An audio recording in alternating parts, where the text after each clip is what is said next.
So in today's Chill and Talk, we're going to be talking about Final Fantasy XIV Endwalker and its job candidates. I know I don't talk a lot about Final Fantasy as of right now when it comes to this channel alone, but like I said, I want to make a change in it. I don't want it to just be 14 anymore, but I can't step away from it, honestly. I have to be honest with myself. I definitely can't step away from Final Fantasy. So, in this video, we are going to talk about the possible job candidates, and we're going to be starting out with the Templar. So the Templar is a physical job class.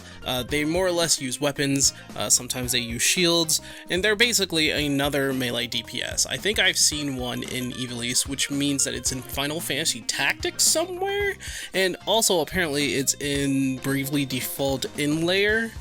Yeah, it is, but it's called the Holy Knight in this case. I do have some doubts that Templar is going to actually be the new job that's coming into Endwalker, and the reason why is because Templar is basically a knight, and a knight is supposed to be something of a paladin. However, there is a difference. Paladins have magic. They have white magic, and they use that white magic to help themselves, help their defense, and help others. Cure them, give them some sort of solace, and that's how a paladin works.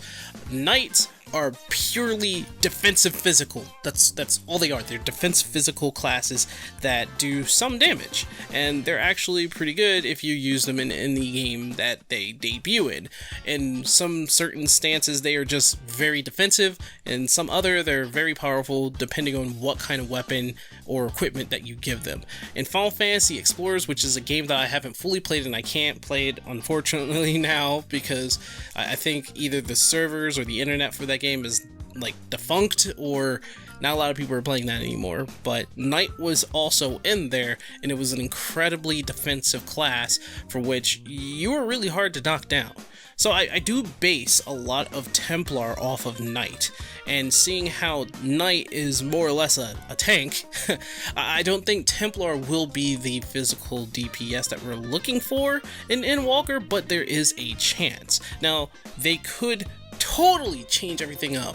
I mean, Yoshi P will definitely do something, and sometimes he'll just make his own class. Like, Gunbreaker is not original, but it is kind of original. The name is original, but the weapon itself is not original. Remember that Gunblades come from Final Fantasy VIII.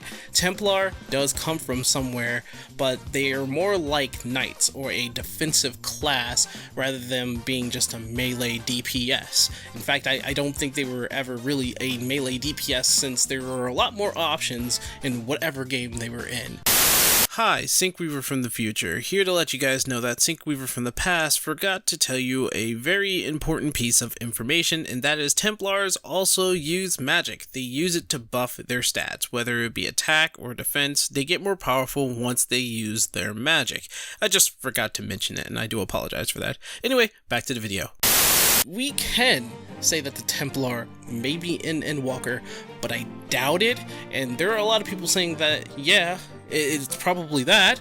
Again, I don't know if it is. Don't take my word for it, though. I don't think it will show up in Endwalker. It possibly could be, and I could be wrong, but I'm just going to hold my breath for that. The next class is Berserker. Now, we got a hint of how the Berserker work with a sort of kind of unique weapon in Final Fantasy XIV. One of the images, or one of the phantoms, the hero's phantoms that came up in the gauntlet, is the end boss, actually. So spoiler alert, the end boss is the Berserker, and the Berserker was this wild, crazy, destructive warrior with this cleave sword over his back, and he basically hunched over, and he was a unique class in his own. There are a couple other jobs in that dungeon as well, like Ink Mage and Necromancer, which a lot of people wanted to gear towards, since Necromancer did show up in the dungeon and Yoshi P had a Reaper on his shirt. It was kind of crazy to say that Necromancer would actually be in the game, being a physical DPS. Honestly, I would never see Necromancer as a physical DPS, only as spellcaster in this case, only because of how they worked in other games and in other media, honestly. But let's just say that looking at Berserker, it's very possible, and a lot of people will doubt that. The only reason why is because we already have a sort of Berserker in the game, known as Warrior, and Warrior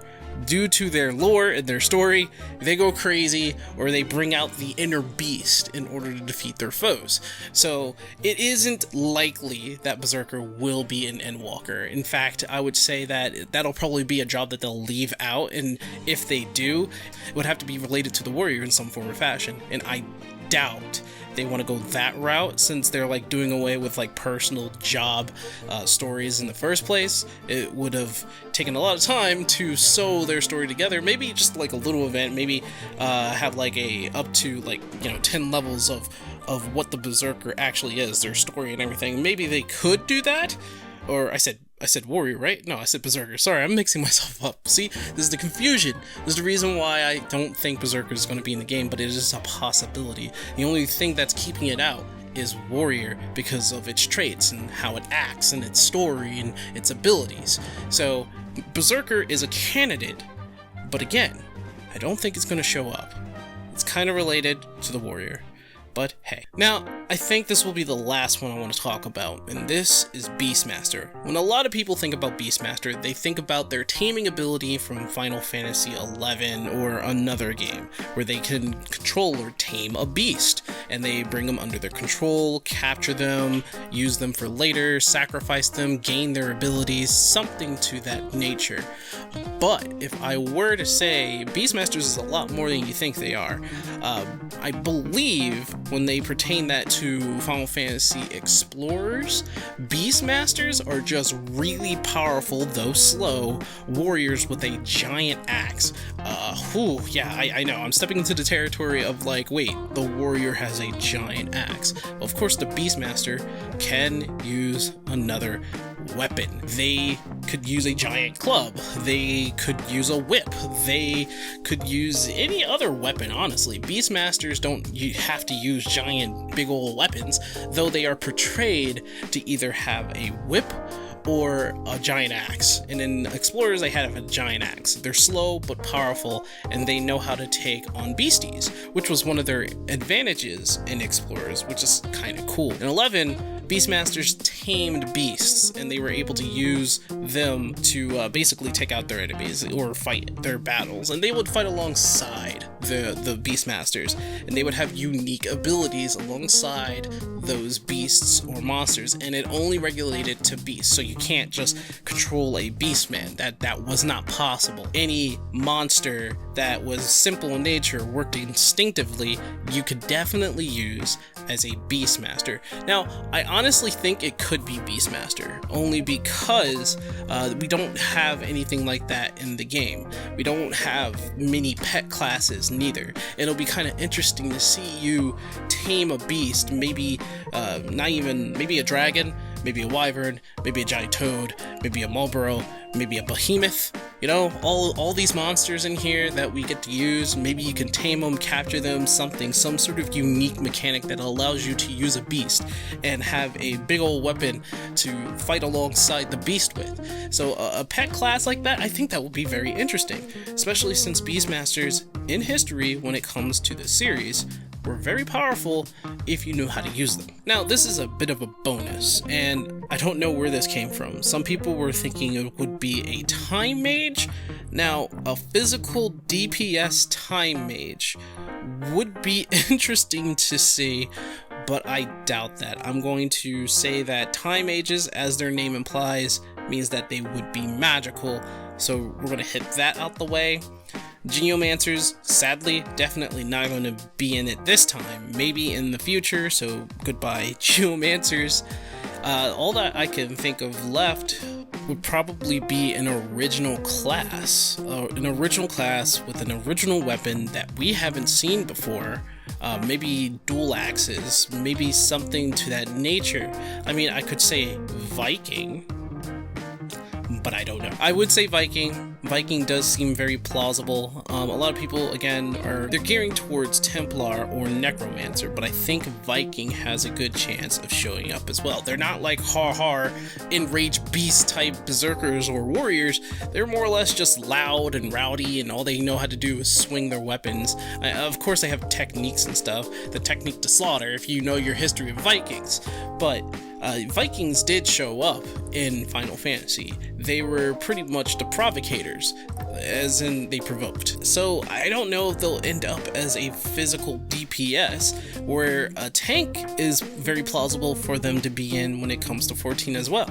Of course, they could totally change that, seeing how Samurai was a good tank in Final Fantasy XI, and Ninja was used as a tank in Final Fantasy XI, but ended up being a physical DPS in 14. So Vikings can come in here and start showing themselves up as DPSs as well, and I think they would probably share the same armor as Dragoons, maybe, not too sure. However, I will say that that would be kind of cool. Another bonus I'm going to put out there is what I personally would love to see in Endwalker. Maybe a variation of Mystic Knight, Spell Sword, or Rune Fencer. Especially Rune Fencer. I love Rune Fencer since Final Fantasy XI. It was my favorite job to play at the end when I last played 11. Just to give you a little bit of what is a Rune Fencer? Well, they're like spell swords. What's a spell sword? They're kind of like Mystic Knights. What's a Mystic Knight?